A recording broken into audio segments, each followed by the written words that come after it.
Boa noite, gente. Vamos dar sequência hoje para o curso do Centro Oftalmológico de Retina. E hoje eu vou falar um pouquinho sobre oclusão de artéria central da retina, né? Sei que a gente sabe muito mais que eu aqui, a gente está aqui só para bater um papo mesmo e falar um pouco de oclusão. A oclusão da artéria central da retina foi descrita pela primeira vez em 1859 por Van Graeff, que descreveu o quadro da oclusão de artéria central devido à embolia, né? 5 anos depois, o Shiger escreveu o quadro da descrição oftalmoscópica, falando daquele aspecto em mácula e cereja, né, que a gente tem até hoje. A classificação da artéria central da retina é muito importante e a classificação ela divide praticamente em quatro tipos. A não arterítica com preservação da artéria cílio-retiniana, a não arterítica transitória e a arterítica, né? Aqui eu utilizei um trabalho de um pesquisador que ele estuda desde 1955 só oclusão de artéria central da retina, né? Tem mais de 20 trabalhos publicados, um indiano, e o último trabalho dele ele usou 260 olhos para publicar a classificação. A oclusão arterítica, né, a forma clássica da oclusão, é o infarto retiniano, que você vê aquele aspecto em mácula e cereja, com ausência de circulação ou circulação retiniana deficiente na angiografia e sem evidência de arterite de células gigantes. A não arterítica com preservação da cílio retiniana, como o nome fala, a diferença vai ser só a preservação da artéria, né? Nesse quadro aqui, a gente vê uma oclusão de artéria central da retina com preservação de duas cílios retinianas nas setas apontadas aí. Muita coisa eu não consegui mostrar aqui na aula, porque me avisaram hoje que só podia ser no PowerPoint e o vídeo a gente acabou que não pôde trazer. A não arterítica transitória, né, a oclusão pode durar alguns minutos a algumas horas, né? O prognóstico é totalmente diferente, vai depender muito da duração do quadro, né? Quanto mais tempo durar o quadro, pior é o prognóstico. Aqui nesse slide, a gente vê do lado esquerdo uma retinografia mostrando uma oclusão de artéria central transitória, não arterítica.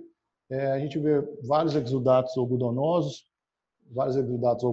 aqui no slide, e a palidez de disco, né? A palidez de disco com uma área mais de hipoperfusão central. Do lado direito a gente observa aí na angiofluoresceionografia os exudatos bloqueando a perfusão normal da coroide e com um aumento da área vascular, né? Ainda na fase arterial aí. A oclusão de artéria central arterítica, ela, apesar de ter uma frequência menor, é a mais grave e que a gente tem que prestar atenção, pelo menos para fazer o diagnóstico diferencial quando a gente faz a avaliação da retina e faz o diagnóstico de oclusão arterial, né? Então, quase invariavelmente, ela associa a neurite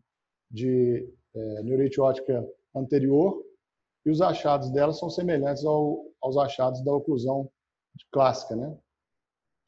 Aqui nesse slide a gente vê no canto superior esquerdo uma retinografia mostrando uma palidez de disco. A gente vê um borramento do disco, né? Aqui especificamente esse paciente tinha uma oclusão arterítica. Do lado direito superior, na angiografia, nas fases iniciais, a gente vê o preenchimento irregular da coroide, com algumas ilhas só de preenchimento de coroide, uma área de má perfusão bastante extensa. Já no segmento do exame angiofluoresceionográfico, a gente vê o enfileiramento vascular, né, observado principalmente na artéria temporal inferior e nasal superior. Aí. Quanto ao prognóstico, né? O prognóstico da oclusão vai depender muito do tipo de oclusão que o paciente tem, né? Então, quando o paciente chega para a gente com um quadro de oclusão arterial, de artéria central, muitas das vezes a gente fala, não tem nada para fazer, não vou mexer, né? E muitas das vezes mesmo eles melhoram, sabe? Sem precisar de intervir, né? Inclusive, na maioria dos casos, melhora sem intervenção. Então, a oclusão da artéria central não arterítica, ela melhora em 22% dos casos. Isso aí, nos casos em que a gente tem a acuidade visual inicial, é pior do que conta-dedos, né? Ela melhora em 22%, fica igual em 66% e piora em 12%. Com a preservação da artéria cílio-retiniana, ela melhora em 67% das vezes, fica igual em 33% e não observar piora. Na oclusão transitória, ela melhora em 82% das vezes e fica igual em 33% das vezes. Já na arterítica, não alterou, não teve melhora, né? Mas o importante nesses casos, o diagnóstico, é justamente para tratar, para evitar a perda total da visão, porque ele pode ter a perda da visão no olho contralateral. Então, aqui eu não consegui, esse slide aqui mostrava uma geografia, primeiro uma autofluorescência, né? No lado esquerdo, uma retinografia, mas não consegui passar para cá para fazer a animação. Mas você vê no lado esquerdo a retinografia mostrando uma área de má perfusão, com o aspecto da macro em cereja, que a gente vê, e diferente do que muitas vezes a gente imagina, né? O quadro inicial, a gente tem a preservação da periferia retiniana. Então, falar, ele não tem uma oclusão central, só porque ele teve o aspecto aqui é só aqui não, porque o aspecto está bem evidente, né? Mas às vezes você tem só uma área central alterada e ele tem uma oclusão de artéria central, né? No OCT, a avaliação do OCT é importante, mas o autor desse trabalho que eu citei inicialmente, ele quase não dá tanta importância para o OCT, porque o OCT, apesar de você avaliar, né, o quadro, ver que você tem uma perda de célula ganglionar, né, ver um espessamento da retina, mas ele não vai ser prognóstico, né, nesses casos de oclusão central. Aqui, as causas, né? O principal aqui é a oclusão não arterítica, a causa principal é a causa embólica, né? Então, a gente vê aqui, nessa localização, para quem está acompanhando online aí, onde quem vê CRA, aí, a artéria central da retina, é onde que ela penetra na dura mater do nervo óptico. E esse é o principal lugar onde que o êmbolo vai impactar. Diferente do que muitas vezes a gente pensa, né, que é na lâmina crivosa, né, que a oclusão venosa, sim, é na lâmina crivosa, né, o êmbolo impacta na lâmina crivosa, mas nos casos de oclusão não arterítica, a causa mais comum é a impactação na penetração da dura mater. Aqui tem um slide maior, mas é basicamente 3 coisas aqui que eu pontuei aqui. Só para mostrar aqui, na oclusão, ele mostrando o Doppler de carótida, né, e a angiografia e o ecocardiograma, 3 pontos principais aqui a gente tem que ver. A oclusão, ela é de 0 a 15% de carótida, né, uma oclusão pequena, em 55% das vezes, né? Então, a gente fica buscando uma oclusão de carótida grande, né, uma estenose de carótida grande, o paciente às vezes não tem isso aí. Então, 55% das vezes ele tem uma oclusão pequena de carótida. As placas estão presentes em 71% das vezes. E em estudo em macacos, eles viram que a serotonina, ela é liberada como agregante plaquetário, ela é um potente vasoconstritor. Então, ela aumenta a possibilidade de oclusão de artéria central, principalmente oclusão de artéria transitória. Então, a busca da presença de placas talvez é mais até importante do que o volume da oclusão, sabe? O ecocardiograma, ele é anormal alterado, né? Em 52% dos casos você encontra a fonte do embolismo. Então, as causas da não arterítica transitória, o principal, como falado, é a oclusão por êmbolo, né? Mas pode também por diminuição da perfusão ocular ou um aumento da pressão ocular também pode diminuir o fluxo, né? E causar a oclusão embólica ali. Nesse slide é mostrado aqui a oclusão arterítica, né, que diferente da não arterítica, a maioria das vezes é por trombo, né?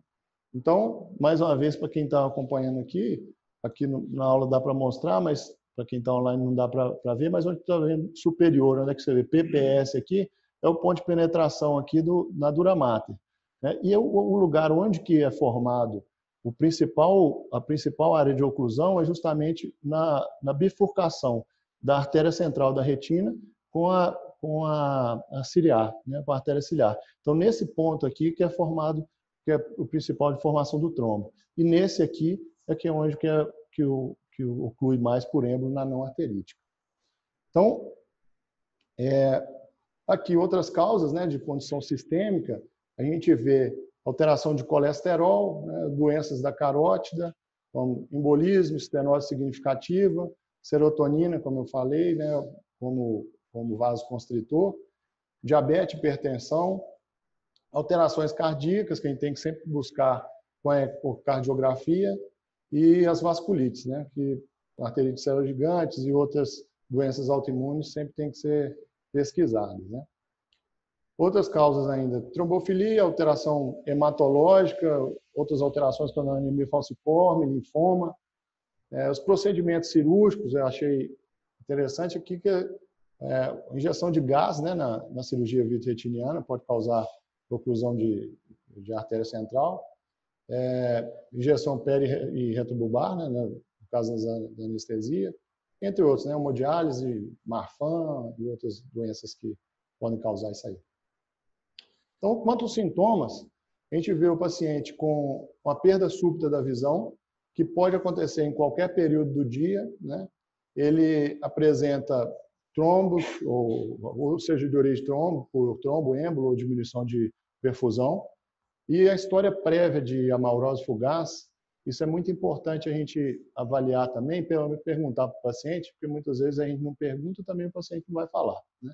Porque na forma não arterística, em 12% das vezes, ele apresenta história de amaurose fugaz, com preservação da cília retiniana em 20%, a não arterítica transitória em 13%, e na arterítica, eles observaram 30% dos casos, ele relata história de amaurose fugaz. Então, amaurose fugaz, paciente maior de 50 anos, a gente tem sempre que descartar a forma arterítica, né? Esse slide aqui mostra só a alteração da pressão arterial durante o período da noite. A gente vê que você tem nas primeiras horas da manhã, né, ali por volta de 2, 3 horas da manhã, uma diminuição da perfusão, né? Então, uma diminuição da pressão. Com isso, uma diminuição da perfusão também. Então, quase metade dos pacientes, né, 40% dos pacientes, relatam a baixa súbita de visão pela manhã, né? Então, acordei e não estou enxergando nada, né? Então,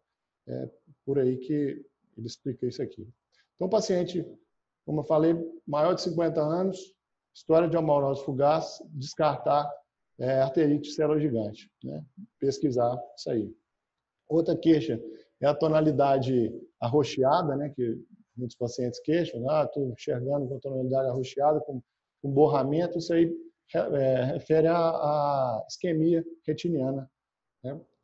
Aqui, quanto à função visual, aqui também esse quadro aqui ficou um pouco complicado de ver, mas é só para mostrar aqui a acuidade inicial e final nos tipos de oclusão, né? Na não arterítica, ela vai de 20/200 até conta-dedos ou menor. A de arterítica, na não arterítica com preservação da cília retiniana, 20/40 conta-dedos. A transitória vai depender muito da duração do quadro, e já a arterítica ela vai de 20/200 a conta-dedos ou até menor do que isso. Quanto ao defeito inicial do campo visual, a gente vê uma perda completa dos 30 graus centrais, né, na não arterítica simples, com 48% das vezes você tem uma perda dos 30 graus centrais. A não arterítica com preservação da cília retiniana em 22%. Já na transitória em 4%. Né? Então, o campo visual periférico ele é normal em na oclusão de artéria central não arterítica, em 22%, ele é normal inicialmente, né? E na transitória, o campo periférico é normal em 63%. Então, o paciente tem ainda um campo bom. Então, às vezes, a gente fala, ó, só avalia só a visão central e esquece que o paciente, ele, apesar de não ter uma visão central boa, ele pode ter uma qualidade ainda razoável com a visão periférica. Então, a história natural da perda visual aqui, comparei aqui, coloquei esses três aqui, não coloquei só a forma arterítica, mas aqui a acuidade visual inicial, né, ela melhora de ponta-dedos, né, até em 7 dias, em 22% dos casos na oclusão de artéria central não arterítica, em 67% aqui ela vai melhorar com a preservação da artéria ciliar, e aqui em 82% ela melhora na oclusão transitória, né? A acuidade visual inicial. Já o campo visual central, ele vai melhorar, seguindo a segunda coluna aí, na oclusão não arterítica em 21%, com preservação da cílio retiniana em 25%, e em 39% ele vai melhorar na transitória. Já a perda periférica, do campo visual periférico, ele vai melhorar em 39% na oclusão de artéria central não arterítica, com preservação da ciliar de 25% e na transitória em 39%. Então, resumindo aqui, ninguém quer ter oclusão arterial, né? Mas se for para escolher um aqui, é melhor ter uma transitória, né? Porque pelo menos você tem uma melhora, pelos dados estatísticos aqui, né? Você tem melhor prognóstico, dependendo, é claro, do tempo de duração dessa oclusão. Então, o campo visual é pouco alterado ou normal nos casos de oclusão de artéria central não arterítica. Aqui, em 22%, inicialmente, ele é pouco alterado. Então, o campo visual periférico, na oclusão de artéria central não arterítica, ele melhora em 39%. E ele, inicialmente, ele é normal ou pouco alterado, quer dizer que em 61% das vezes, esse paciente vai ter um campo visual periférico bom. Então, isso aqui a gente tem que prestar atenção. Então, nos estudos que eu vi, a gente olha sempre, muitas das vezes, a gente sempre pede o campo visual computadorizado, né? Só que o campo visual computadorizado, ele mede só os 30 graus centrais. E a gente perde de acompanhar a melhora do paciente, porque não tem a definição do campo visual mais periférico, né? Que então o ideal aqui para o acompanhamento seria o campo visual manual, né? Porque você pega quase 3 vezes isso, né, de campo visual. Então, uma melhora do campo visual você tem que interpretar junto com a acuidade visual. A acuidade visual do paciente, ela vai falar a função da região central só. Então, você tem que ver se o paciente melhorou a acuidade visual e se ele melhorou, junto com isso, o campo visual. Porque se ele só melhorou a acuidade visual ali e não melhorou o campo visual central, provavelmente ele está tendo uma fixação excêntrica, né? Então, ele não está tendo melhora por causa da oclusão, né? Ele só está fixando fora ali. E o campo visual periférico, a gente tem que acompanhar para ver se tem a melhora. Mas a acuidade inicial, visual e final, ela vai diferir significativamente entre os 4 grupos, né? Uma melhora importante dos quadros de oclusão vão acontecer com ou sem o tratamento, né? E a origem da oclusão, né, entender o diagnóstico, a classificação da oclusão é essencial para entender a diferença no prognóstico do paciente. Quanto aos fatores prognósticos, né, a gente vê um dos mais importantes, principalmente no quadro de oclusão transitória, é o tempo a duração da isquemia, né, do paciente. Nesse caso aqui, esse autor fez a avaliação em estudo experimental no macaco e ele fez, é interessante a gente ver que o tempo que ele achou foi 97 minutos. Né? Não sei como é que ele achou o tempo tão preciso assim. Mas em 97 minutos ele considerou que até 97 minutos de de oclusão, você consegue ter a reversão total da retina sem prejuízo na acuidade visual, né? Entre 2 e 4 horas, você vai tendo perda progressiva das células retinianas, né? Inclusive da função retiniana, e a partir de 4 horas de duração de oclusão, você já não tem melhora do paciente, né? Então, além disso, como falado antes, o tipo de oclusão, né, a causa da oclusão, né, se causado por um trombo, êmbolo, onde que foi a oclusão, a presença da artéria central da cílio retiniana. É importante você ver onde que ela está e se ela está perfundindo a fóvea, se não está perfundindo, né? E a circulação retiniana residual. Isso aí é importante para a gente ter na cabeça e ficar atento nos casos que a gente faz a oclusão, o diagnóstico de oclusão. Então, os equívocos prevalentes aí quanto ao resultado visual é que, primeiro, a oclusão é uma perda generalizada e não pode causar somente escotoma central, né? Não é. Às vezes a gente tem a visão periférica preservada. Não ocorre melhora espontânea. Você tem melhora espontânea, né? Às vezes até num quadro grande de paciente você tem uma melhora sem fazer nada. A acuidade visual é utilizado para medir a função retiniana, como eu falei, você vai medir a função retiniana central, né? Não vai medir a visão periférica. E se a acuidade melhorar, qual que é a causa dessa a melhora? Foi uma fixação excêntrica ou foi uma real melhora da retina, né? Quanto às alterações do segmento anterior, você tem uma leve diminuição da pressão intraocular, às vezes nem percebida, com melhora espontânea, volta aos níveis de pressão normal nos primeiros 5 dias. E o interessante que eu achei é que a oclusão de artéria central não leva à neovascularização de ângulo, a não ser em caso de síndrome ocular isquêmica. E isso, assim, em 260 casos, ele acompanhou por 5 anos e não teve caso de neovascularização.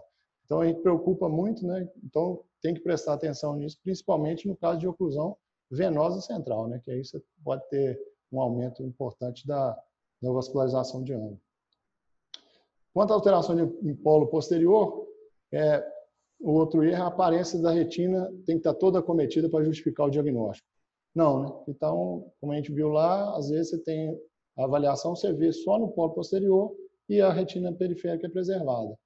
O padrão retiniano do vascular, né, ele varia demais e vai desde do aspecto quase que normal dos vasos retinianos até aquele aspecto de catching, né, que é o enfileiramento, né, na primeira semana. O disco óptico ele pode estar pálido, pode estar hiperêmico e pode ter atrofia total do nervo óptico. Aqui, nesse slide, a gente vê no lado esquerdo uma oclusão de artéria central, na seta uma preservação numa pequena áreazinha da cílio retiniana ali, né, mas já com alteração hemorrágica aqui, né, alterações hemorrágicas, e já no lado direito do slide a gente vê um aumento dessa zona avascular aqui, né, que isso tudo aqui, quando você tem uma oclusão arterial, você vai ter um edema localizado aqui, e com isso você vai diminuir a perfusão nessa área, onde que está com edema, o sangue não vai chegar também na área para perfundir, né? E com o passar do tempo, né, com algumas semanas, você pode ter uma melhora do aspecto aí da angiografia também. Aqui, esses 2 slides aqui, do lado esquerdo, a gente vê um olho esquerdo, né, do paciente, no lado direito já uma angiografia do olho direito, né? Então, ao contrário do que muita gente acha aqui, né, já que a neovascularização de disco, né, fala, apareceu a neovascularização de disco. Não, a gente vê na angiografia que é uma formação de colateral, né, porque você não tem extravasamento do disco aí nesse caso específico, né? A angiofluorescenografia é um dos exames mais importantes, né, que tem que ser realizado em todo paciente com oclusão de artéria central. Definir sempre os tipos de oclusão, é importante a gente definir. O enchimento lento dos vasos retinianos, né, você vai ter uma circulação variável, né, desses quadros, e sempre a gente tem que excluir a forma arterítica. Aqui, A gente vê na fase arterial, né, a presença, você vê o enchimento dos vasos retinianos, né, com preservação da fluorescência de coroide, né? Só que isso aqui não é um olho humano, né? Isso aqui é um olho de macaco, e ele cortou a artéria central da retina, né? E mesmo com a artéria central cortada, você tem uma perfusão de coroide. Então, você não precisa ter a patência total da artéria, né, para você ter a fluorescência de fundo normal. Então, isso aí, muitas vezes, a gente leva o erro diagnóstico achando que o paciente não tem oclusão de artéria central. Esse aqui já é um paciente mesmo, né, com quadro de oclusão, com a preservação da artéria ciliretiniana, com alteração vascular e também com preenchimento de coroide preservado. Já nesse outro quadro, a ciliretiniana, esse paciente deu sorte, né, porque teve uma preservação da ciliretiniana, a ciliretiniana dele conseguiu suprir uma parte boa da retina, né, então a acuidade visual dele não piorou tanto, né, apesar da visão periférica ruim. Então, uma das coisas que a gente vê muito, né, que é a oclusão de artéria central e a oclusão de veia central acontecendo ao mesmo tempo. Mas como é que ocorrem os dois juntos, né, se a origem deles é diferente, né? A oclusão de artéria central, como a gente viu, né, é ou um trombo ou um êmbolo, né? E já a oclusão da veia central, o mais comum é um trombo na região da lâmina crivosa. Então, por que os dois acontecem, né, ao mesmo tempo? Então, pesquisando isso aí, o que eu vi, né, que muitas das vezes acontece primeiro uma oclusão de veia central, né, uma oclusão venosa. Com isso, ocorre fecha como se fosse o fechamento do loop, né, ele vai tendo uma diminuição da perfusão da retina, né, justamente pelo sangue não entrar mais no olho, né, vai diminuindo, lentificando a entrada do sangue no olho. Então, você vai ter aí, na verdade, não é um bloqueio por trombo, é um bloqueio hemodinâmico, né? Então, você tem, junto com a oclusão venosa, uma oclusão arterial. Aqui, esse aqui não sei se vai dar para ver direito, porque está bem ruim a imagem. Mas os tratamentos aqui da oclusão de artéria central, eles propuseram diversos tratamentos, entre eles massagem ocular, paracentese, acetazolamida, inalação de oxigênio, trombólise, vasodilatador, retobulbar, respiração de CO2 expirado, oxigênio hiperbárico, esteroide intravenoso, vitrectomia, né? Então, disso aqui tudo, o que pelo menos nos estudos que eu li, o que a gente vê é que a massagem ocular é uma das únicas que talvez tenha uma melhorazinha, sabe? Dos outros dois, né, o esteroide, né, venoso, mais no caso de arterítica, sim, vai para prevenir, né, o quadro no outro olho e não para melhorar realmente o olho que foi acometido já com a trombose, né? E os chineses, né, eles fizeram um trabalho, né, que foi esse trabalho aqui, né, que aconteceu no ar em 2009, que eles pegaram 10 pacientes com oclusão de artéria central, submeteram a vitrectomia e falaram que tentaram com uma cânula, com um vitreófico diferente, fazer uma massagem direta do trombo, sabe? Eles falaram que conseguiram deslocar o trombo em 4 pacientes, né? E concluíram, né, a conclusão que eles fizeram foi que a vitrectomia com deslocamento do trombo, você tinha uma melhora da oclusão de artéria central. Só que tem algumas coisas aí que não batem, né? Primeiro que o total de pacientes era muito pequeno, né? Usaram 10 pacientes só. Desses 10, eles conseguiram deslocar o trombo em 4.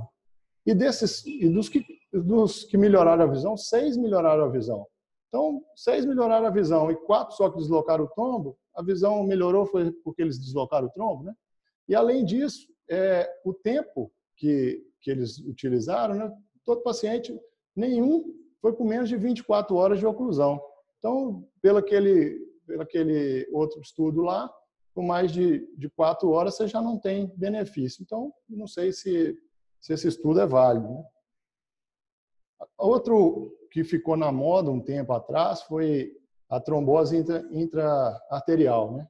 que era a trombólise justamente na artéria oftálmica, né? Direto na artéria oftálmica você administrava o trombolítico.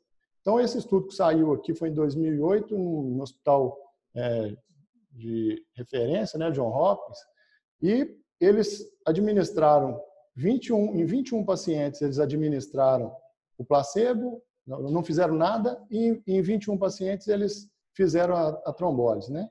E falaram que a conclusão que eles tiveram é que melhora, né, melhora a acuidade visual sem ter grandes efeitos colaterais, né? Só que aí eu busquei em outros estudos e vi diversos estudos aqui, foi esse em 2008, outro aqui também na oftalmólogos, no British, em 2010, né? Mas o mais importante deles que eu achei foi um estudo multicêntrico, que é esse aqui, ó. Eu vou tentar ver se eu consigo aumentar aqui, não sei se dá para aumentar, mas aqui, esse aqui foi um estudo multicêntrico randomizado que fez um número muito maior de pacientes, né? Foram 84 pacientes recrutados para o estudo, né? E eles concluíram, né, no final do estudo, fazendo alguns que não fizeram nada e outros que realmente trataram, fizeram a fibrinólise, e eles viram que depois, no final, além de não ter uma melhora significativa da acuidade visual, o resultado final de acuidade visual era muito semelhante entre os dois, o efeito adverso e com quadro de AVC, né, era muito maior nos pacientes que fizeram a fibrinólise. Então, não foi aquele primeiro estudo, às vezes a gente tem que, sempre um estudo a gente tem que levar em consideração como é que foi feito o estudo, como é que foi montado, né, direitinho, para saber, para a gente conseguir ver depois, para chegar na conclusão, né, do que se é válido ou não aquilo ali. Então, a consideração final, o principal aqui, se tiver alguma coisa para a gente tirar da aula aqui, se tiver alguma coisa, paciente acima de 50 anos, excluir a arteríade cérebro gigante, né? Isso aí para evitar que ele perca a visão no outro olho, né? Investigar sempre a fonte de onde que veio esse êmbolo, né? Observação das placas de carótida, avaliação cardiológica é muito importante nesses pacientes, prevenir sempre a arteriosclerose, né? Com avaliação dos níveis de colesterol do paciente, triglicérides, e a avaliação neurológica de urgência, diferente do que a gente pensa muitas vezes, né? Ela não é tão importante igual uma avaliação cardiológica e avaliação hemodinâmica do paciente, né? Hematológica. Então, era isso aí que eu tinha para falar sobre oclusão de artéria central. Eu vou falar um pouquinho depois só sobre macroaneurisma, né, que ficou também para falar. Macroaneurisma retiniano. Macroaneurisma da artéria retiniana é uma dilatação da arteríola, aneurisma focal, né, adquirida. É incomum, 1 para cada 4.500 pessoas, mais comum em mulher, hipertensa, idosa, né? Geralmente ocorre nos ramos temporais, no ponto de bifurcação, geralmente no terceiro, nas bifurcações mais periféricas, né? E nas áreas de cruzamento arteriovenoso. Sinais e sintomas: insidioso, ocasional a perda de acuidade severa, principalmente nos casos aí onde é que tem um sangramento, né, uma hemorragia, né, do macroaneurisma. A classificação divide em 3, né, que é a quiescente, a hemorrágica e a exudativa. Sendo que o quiescente é um achado casual, raramente cursa com baixa de visão. A hemorrágica é aguda, rápida, você tem uma deteriorização visual, com a dilatação sacular fusiforme, e a característica da hemorrágica é uma hemorragia multiplanar, né? Você tem tanto a hemorragia subretiniana, intrarretiniana, pré-retiniana e às vezes do vítreo. Exudativa, a apresentação é gradual, né, comparando com a hemorrágica, e tem um depósito de lípide no padrão cercinado, né?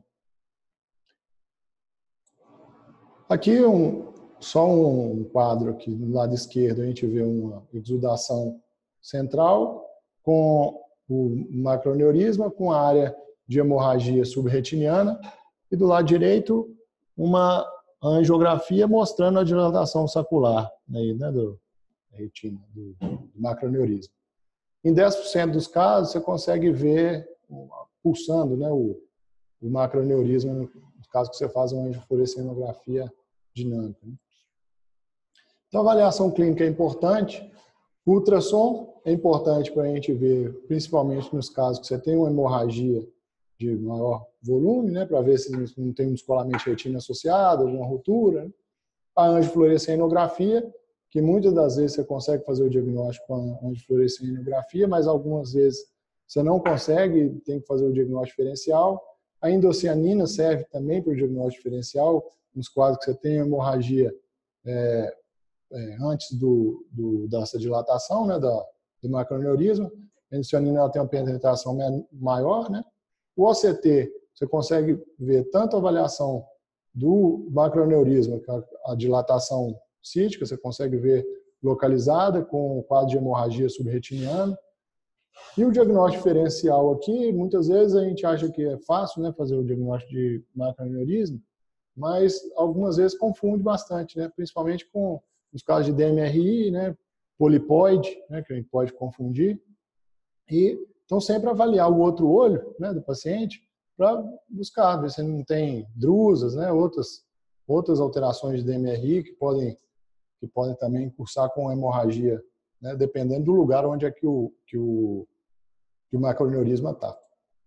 Quanto ao tratamento, o controle da pressão é importante, vai depender da acuidade visual e do local da lesão, né? A observação, na maioria dos casos aí, muitas vezes a gente só observa e você tem evolução espontânea do macroaneurisma.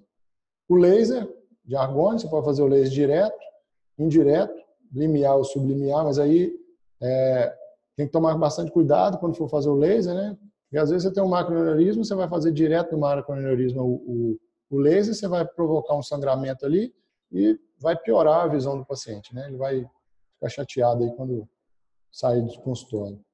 Então, nessa figura aqui, a gente vê uma angiofluorescenografia com hemorragia subretiniana grande aqui, e nessa região aqui você não consegue ver os vasos direito, mas tem uma hemorragia grande aqui. O diagnóstico aí ninguém sabia, não resolveram fazer uma endocianina, né? E aí na endocianina mostrou aqui o macroaneurisma, né? Então, como ela tem um espectro diferente, né, de emissão de absorção perto do infravermelho, né? A gente conseguiu diagnosticar o macroaneurisma nesse caso aqui. Então, além disso, no tratamento ainda, YAG laser, hialoidotomia, eu nunca fiz, mas não sei, a experiência, Claudão aí depois fala para a gente, já fez YAG lá atrás.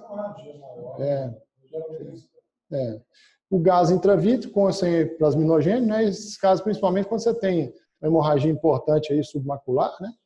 Pode utilizar isso. E a vitrectomia nos casos de hemorragia de volume maior. Então, a conclusão aqui, a evolução muitas das vezes é espontânea, o prognóstico é favorável. As complicações, quando acontecem, podem levar a uma perda visual importante, né? E a escolha do tratamento do paciente deve ser individualizada para vendo cada caso para saber como é que conduzir isso aí. Então, era isso que eu tinha para falar. Muito obrigado pela paciência aí essa hora da noite. Obrigado.